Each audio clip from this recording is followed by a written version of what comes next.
Selamat pagi anak-anak terkasih. Sudah sarapan belum? Ingat ya untuk selalu makan makanan yang bergizi supaya tubuh kita tetap sehat dan kuat.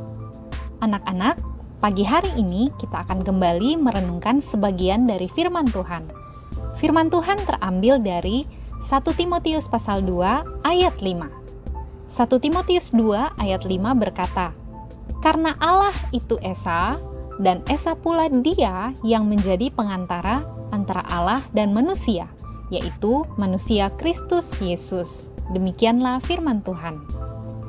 Anak-anak, ketika seorang ahli Taurat datang kepada Tuhan Yesus dan bertanya tentang hukum mana yang paling utama, Tuhan Yesus menjawab dengan mengutip pengakuan iman orang Yahudi dalam Ulangan pasal 6 ayat 4. "Dengarlah hai orang Israel, Tuhan itu Allah kita, Tuhan itu Esa." Dalam sila pertama Pancasila juga dikatakan ketuhanan yang Maha Esa. Lalu, apa arti kata Esa itu? Apa makna kita percaya Allah yang Esa itu? Yang pertama, Allah yang Esa adalah satu-satunya Allah untuk seluruh alam semesta. Kalimat dalam Ulangan pasal 6 ayat 4 tadi merupakan kalimat pengakuan iman yang ditekankan kepada bangsa Israel agar mereka tidak melupakan Allah. Pengakuan ini didasarkan atas pengalaman Musa dan bangsa Israel sejak Allah memperkenalkan dirinya kepada Israel dan membebaskan mereka dari perbudakan di Mesir. Tentunya kalian masih ingat bukan? Selama 40 tahun, Allah telah memperkenalkan dirinya kepada bangsa Israel dan membuktikan kepada mereka dengan firman dan karyanya. Tuhan itu Esa, artinya tidak ada Allah lain yang menjadi Allah Israel. Kata Esa yang diajarkan Alkitab memiliki pengertian satu-satunya, bukan berjumlah satu. Artinya, Tuhan itu Esa adalah satu-satunya Allah yang benar, berkuasa, dan berdaulat. Allah yang disembah bangsa Israel berbeda dengan Allah-Allah yang lain yang dimiliki oleh bangsa-bangsa di sekitar bangsa Israel.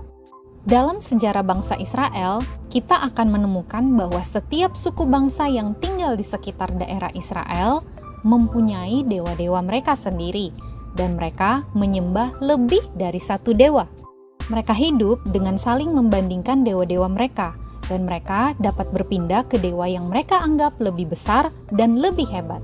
Dewa-dewa yang sangat banyak ini dianggap sebagai dewa pemelihara, baik dalam bidang politik, sosial, ekonomi, militer, dalam peperangan, maupun dalam kehidupan sehari-hari. Karena itu, mereka bisa berpaling memuja dan menyembah dewa-dewa yang dianggap sesuai dengan kebutuhan mereka. Tetapi, bangsa Israel tidak demikian. Mereka berbeda dari bangsa-bangsa di sekitarnya. Allah orang Israel adalah Allah seluruh alam semesta, seperti yang dikatakan Nabi Yesaya. Beginilah firman Tuhan, Raja dan Penebus Israel, Tuhan semesta alam. Akulah yang terdahulu dan akulah yang terkemudian. Tidak ada Allah selain daripadaku. Allah bangsa Israel adalah Allah yang Esa, Allah yang satu-satunya. Gambaran tentang Allah yang satu-satunya ini diulangi terus-menerus dan menjadi sebuah pengakuan iman bagi bangsa Israel. Dengarlah hai Israel, Tuhan itu Allah kita, Tuhan itu Esa. Kasihilah Tuhan Allahmu dengan segenap hatimu dan dengan segenap jiwamu dan dengan segenap kekuatanmu.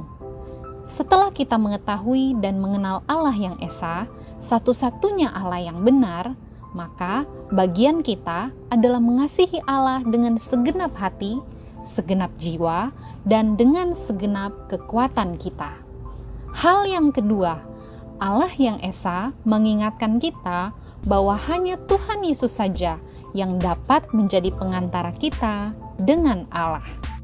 Karena hanya ada satu Allah yang benar, maka hanya ada satu pengantara antara Allah dan manusia. Pengantara itu adalah Tuhan Yesus Kristus. Tidak ada seorang pun yang dapat memenuhi syarat menjadi pengantara antara Allah dan manusia selain Tuhan Yesus. Karena hanya ada satu pengantara, maka kita wajib untuk memberitakan Injil kepada semua orang. Yesus Kristus bukan hanya Allah, tetapi Ia juga manusia. Yesus sungguh-sungguh adalah manusia yang mempunyai tubuh dan jiwa manusia yang sempurna. Tetapi di sisi lain, Ia juga adalah Allah yang berkuasa mengampuni dosa manusia. Tuhan Yesus menjadi tebusan bagi semua manusia. Kata tebusan berarti harga yang dibayar untuk membebaskan seorang budak. Manusia berdosa telah menjadi budak atau hamba dosa. Tuhan Yesus mati di salib untuk membebaskan kita dari belenggu dosa. Melalui pengorbanannya di kayu salib, Tuhan Yesus telah memberikan nyawanya menjadi tebusan bagi banyak orang yang percaya kepadanya. Oleh karena itu, marilah kita hanya menyembah kepada Allah yang Esa, satu-satunya Allah untuk seluruh alam semesta.